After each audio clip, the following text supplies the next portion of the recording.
Bismillahirrahmanirrahim. Assalamualaikum warahmatullahi wabarakatuh. Hamdan daiman lillah wa musalliyan wa musalliman ala rasulillah Sayyidina wa habibina wa syafi'ina wa qurrati a'yunina wa maulana Muhammadin sallallahu alaihi wasallam wa ala alihi wa ashabihi wa dzurriyyatihi wa ahli baitihi wa man walah, la haula wa la quwwata illa billah, amma ba'du. Kaum muslimin dan muslimat yang berbahagia, para pemirsa yang budiman, selamat berjumpa kembali dengan saya Al-Fakir Muhammad Idris. Pada kesempatan ini senantiasa kita panjatkan puja dan puji syukur kehadirat Allah Subhanahu wa taala. Allah telah memberi taufik hidayah kepada kita, keberkahan kepada kita. Mudah-mudahan kita semua beserta semua keluarga-keluarga kita, saudara-saudara kita senantiasa dalam lindungan Allah Subhanahu wa taala. Amin, amin ya rabbal alamin. Para pemirsa yang budiman, pada kesempatan ini saya ingin menerangkan atau ingin menyampaikan tentang amalan. Amalan ini bisa untuk meluluhkan, menundukkan hati seseorang. Kita tahu bahwa membuat seseorang itu tunduk, ya, tapi ini tunduk dengan secara baik-baik. Dan amalan ini bukan digunakan untuk menipu seseorang, ya, untuk misalnya menghipnotis seseorang atau menggendam seseorang, bukan, ya, bukan. Karena yang jelas kalau kita menghipnotis atau menggendam seseorang itu hukumnya haram, tidak boleh, melanggar hukum agama, juga melanggar norma-norma hukum-hukum pemerintah, tidak boleh itu. Dosa kalau orang melakukan gendam, melakukan hipnotis sehingga orang itu takluk, kemudian kita menjarah hartanya, kita mengambil hartanya, itu kan hukumnya sama dengan mencuri, sama dengan merampok, tidak boleh itu.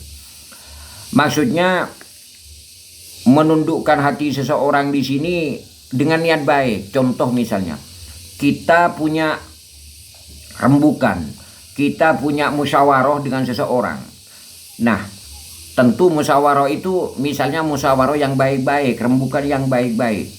Sebelum kita bermusyawarah, sebelum kita berembuk dengan orang itu, diperkirakan, ya, kita punya perkiraan bahwa rembukan yang akan kita sampaikan itu tidak akan masuk kepada orang itu karena hatinya keras, misalnya begitu. Padahal rembukan atau musyawarah yang akan kita sampaikan itu dalam hal kebaikan, demi kebaikan, itu tidak apa-apa kalau seperti itu. Atau contohnya begini, ada seorang laki-laki, ya, ada seorang laki-laki yang menginginkan terhadap seorang perempuan untuk dijadikan tunangan, untuk dijadikan istri, tidak untuk main-main, ya. Sekiranya dia itu nggak diterima atau cintanya itu akan ditolak dengan perempuan itu, misalnya, tapi ya harus sepadan begitu. Bukan untuk apa? Bukan untuk main-main. Jadi sekedar untuk menundukkan hati seorang perempuan, kemudian setelah perempuan itu tunduk, kemudian kita buat main-mainan. Ya, adik-adik buat main-mainan misalnya di luar hukum agama. Itu tidak boleh seperti itu. Itu namanya kan membodohi seseorang, tidak boleh. Niatannya itu baik, niatannya itu ibadah kepada Allah Subhanahu wa taala, misalnya ingin dinikahi, ingin dibuat tunangan, ingin dijadikan pasangan hidup, ya, untuk dunia sampai ke akhirat, itu nggak apa-apa, boleh.